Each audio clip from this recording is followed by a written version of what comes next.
राधे राधे दोस्तों, welcome to my YouTube channel. आज गुरु पूर्णिमा है। आप सभी लोगों को गुरु पूर्णिमा की बहुत बहुत शुभकामनाएं।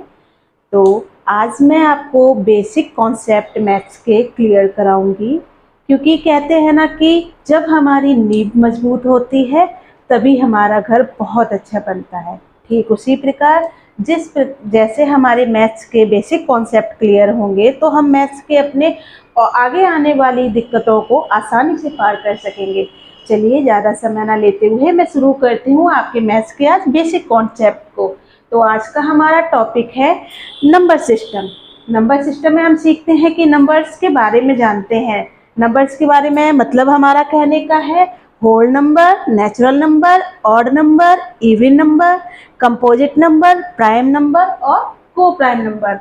ये तो सारे हमारे इंग्लिश में लिखे हुए हैं और आइए जानते हैं कि इनको हम हिंदी में क्या कहते हैं। तो होल नंबर को हम हिंदी में बोलते हैं पूर्ण संख्या, नेचुरल नंबर प्राकृतिक संख्या, ऑड नंबर विषम संख्या, इवन नंबर सम संख्या, कंपोजिट नंबर भाज्य संख्या, प्राइम नंबर अभाज्य संख्या, कोण प्राइम नंबर सह अभाज्य संख्या। चलो तो फिर हम जानते हैं कि इनमें कौन कौन से डिजिट्स इस्तेमाल होते हैं। पहला हमारा है होल नंबर। होल नंबर का मतलब होता है जैसे होल लगा कि सब कुछ आ जाना। हमारे डिजिट्स कहाँ से स्टार्ट होते हैं? जीरो से। 0 1 2 3 4 5 6 7 8 9 10 11 12 इन्फिनिटी तक। तो ये हमारे हो गए होल नंबर मतलब पूर्ण संख्या। सेकंड है हमारी नेचुरल नंबर प्राकृतिक संख्या। प्राकृतिक संख्या क्या होती है? जो 1 से स्टार्ट होती है। 1 2 3 4 5 6 7 8 9 10 11 12 डॉट डॉट डॉट इन्फिनिटी तक। तो ये हमारी हो गई नेचुरल नंबर।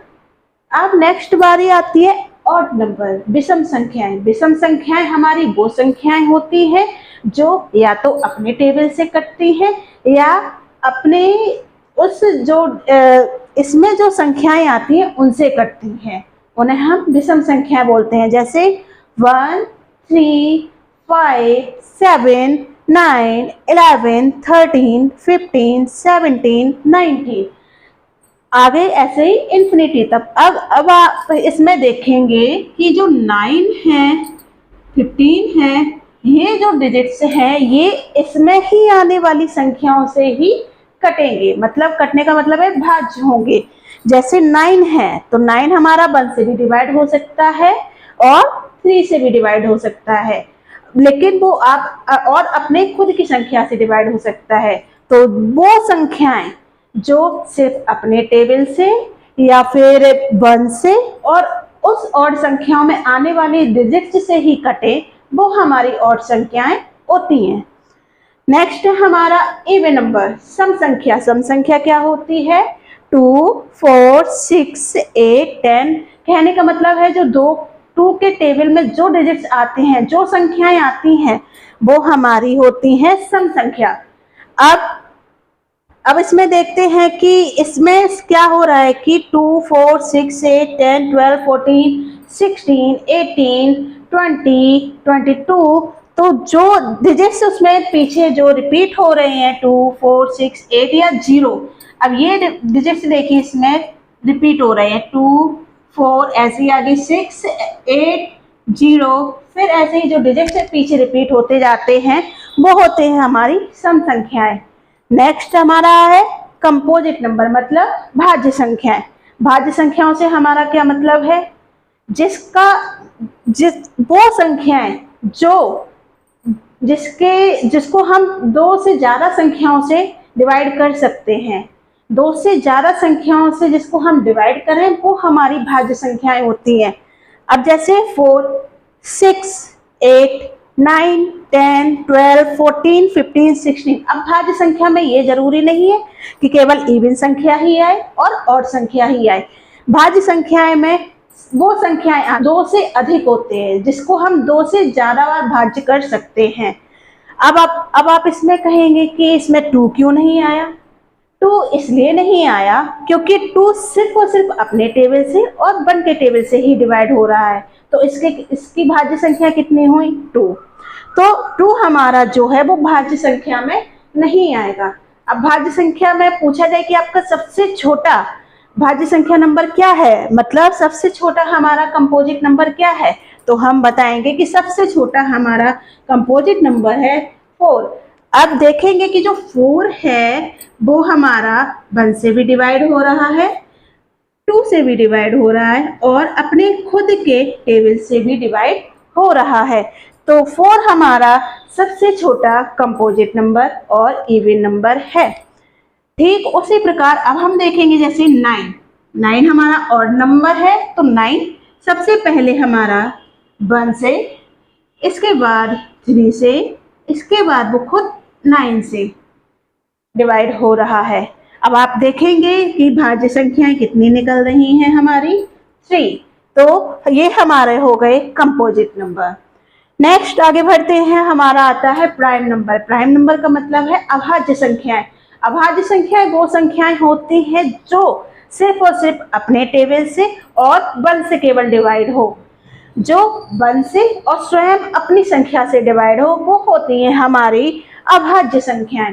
तो अभाज्य संख्याओं में सबसे पहली संख्या आती है 2, 3, 5, 7, 11, 13, 19, 17, 23 इन्फिनिटी तक। अब आप इसमें कहेंगे कि मैम 2 क्यों आया, तो देखिए 2 इसलिए आया क्योंकि 2 एक तो अपने टेबल से डिवाइड हो रहा है और 1 से डिवाइड हो रहा है। अब हमने इसमें 1 क्यों नहीं लिया, अब हमने इसमें 1 इसलिए नहीं लिया क्योंकि 1 केवल अपने ही टेबल से डिवाइड होता है, तो 1 जो है हमारी अभाज्य संख्या नहीं हो सकती। हमारी अभाज्य संख्या वो संख्या हो सकती है जिसके ज्यादा से ज्यादा 2 डिवाइड हो, मतलब 2 संख्याओं से जिसको हम भाज्य कर सके, 2 संख्याओं से जिसको हम भाग दे सके। अब जैसे 2 है हमारा, तो 2 को हम एक तो 1 से डिवाइड दे सकते हैं और एक स्वयं 2 से डिवाइड दे सकते हैं। नेक्स्ट देखेंगे कि हमारा 3 है। अब 3 का क्या करेंगे, या तो हम 1 से डिवाइड देंगे और 3 से डिवाइड देंगे। तो इसमें हम देखेंगे कि केवल हमारे कितनी संख्या निकल रही हैं, 2। आप इसमें कंफ्यूज मत होइएगा कंपोजिट और प्राइम नंबर में। कंपोजिट का मतलब होता है भाज्य संख्याएं जिसके 2 या 2 से ज्यादा संख्याएं हो, तो वो हमारे हो जाएंगे कंपोजिट नंबर। और प्राइम नंबर वो संख्या है जो स्वयं से और 1 से डिवाइड हो, वो हमारी होती हैं अभाज्य संख्याएं। ओके, नेक्स्ट आगे देखते हैं सह अभाज्य संख्या। सह अभाज्य संख्या क्या होती है, 2, 3, 4, 5 मीन्स मेरा कहने का मतलब है इन संख्याओं का जो HCF निकलेगा वो सिर्फ और सिर्फ 1 निकलेगा। वो बड़ी से बड़ी संख्या जो इन दोनों संख्याओं को डिवाइड कर सके, वो बड़ी से बड़ी संख्या जो इन दोनों संख्याओं को डिवाइड कर सके। तो इन दोनों संख्याओं को डिवाइड कौन कर सकेगा, सिर्फ और सिर्फ 1। आप देख लीजिए 1 से आपकी 2 भी डिवाइड हो जाएगी और 1 से आपकी 3 भी डिवाइड हो जाएगी। नेक्स्ट देखते हैं 1 से आपकी 3 भी डिवाइड हो जाएगी और 1 से 4 भी डिवाइड हो जाएगी।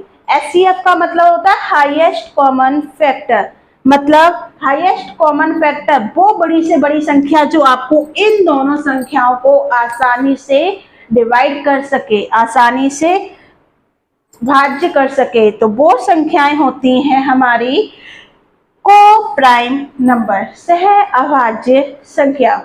तो देखिए आज हमारा बहुत ही सिंपल सा, बहुत ही इजी सा टॉपिक था नंबर सिस्टम। आज हमने नंबर सिस्टम में सीखे हैं कुछ डिजिट्स, कुछ संख्याएं, वो संख्याएं जो हमारी एग्जाम में भी पूछी जाती हैं कि बताइए इनमें से हमारा प्राइम नंबर में हमारा सबसे छोटा इवन नंबर कौन सा है। तो हमें दिखाई दे रहा है कि प्राइम नंबर में सबसे छोटा इवन नंबर केवल और केवल 2 है, बस। तो सबसे छोटा प्राइम नंबर हमारा इवन कौन सा है, 2। पूछ लिया जाएगा कि कंपोजिट नंबर में सबसे छोटा हमारा डिजिट्स कौन सा है, तो 4 है। आजकल के समय में हमें टिप्स और ट्रिक्स की बहुत सारी वीडियोस मिल जाएंगी, लेकिन क्या होता है कि हम टिप्स और ट्रिक्स की वीडियोस तो देख लेते हैं, कुछ समय के लिए हमें वो याद भी रहती हैं, लेकिन जब हम एग्जाम सेंटर में बैठते हैं तो हम उन ट्रिक्स को और उन टिप्स को भूल जाते हैं। फिर हमें समझ में ही नहीं आता कि हमें क्या करना है। इसीलिए मैं आपके मैथ के सारे बेसिक कॉन्सेप्ट को डीपली से तैयार कराऊंगी, जिसमें आपको आपकी जो बेसिक से बेसिक चीज़ें हैं उनको मैं बहुत ही अच्छे तरीके से, आपको बहुत ही आसान तरीके से समझाऊंगी। अगर आपका बेस स्ट्रांग हो गया, हालांकि थोड़ा ज़्यादा समय लग सकता है, लेकिन अगर हमने एक बार हमारे माइंड में वो चीज़ें सेट हो गई तो वो हम जीवन भर नहीं भूलते हैं। तो टिप्स और ट्रिक्स हमारे काम में आती हैं, क्योंकि आजकल के समय में कंपटीशन लेवल बहुत ही ज़्यादा हाई है और समय बहुत ही कम है। तो समय की बचत को देखते हुए टिप्स और ट्रिक्स हमारे बहुत ही काम आती हैं, लेकिन उसके लिए सबसे पहले हमें चाहिए होती है कि हमें उनकी परमानेंट प्रैक्टिस करनी पड़ती है। अब परमानेंट प्रैक्टिस करने के लिए आप टिप्स और ट्रिक्स को याद कर सकते हैं, लेकिन इसमें अगर हमने थोड़ा सा भी अपना माइंड लगा लिया, थोड़ा सा भी हमने इसको ध्यान से समझ लिया, थोड़ी सी भी अगर हमने इसकी अच्छे से प्रैक्टिस कर ली, तो ये हमारे माइंड में परमानेंट सेव हो जाएगा, जिसको हम आसानी से याद रख सकेंगे, आसानी से उसको एग्जाम सेंटर में बैठ के घबराएंगे नहीं मैथ को देखकर, और आसानी से हम अपने आंसर को दे सकेंगे। धन्यवाद। आज के लिए बस इतना ही। मिलते हैं फिर कल आपको अपनी नेक्स्ट वीडियो में। Thank you so much. अगर हमारी ये वीडियो पसंद आई है तो प्लीज़ लाइक कीजिए, सब्सक्राइब कीजिए, अपने फ्रेंडों के साथ शेयर कीजिए। अगर जरा सा भी आपको मेरी वीडियो से कुछ सीखने को मिला है तो अपना प्यार जरूर दीजिएगा। Thank you.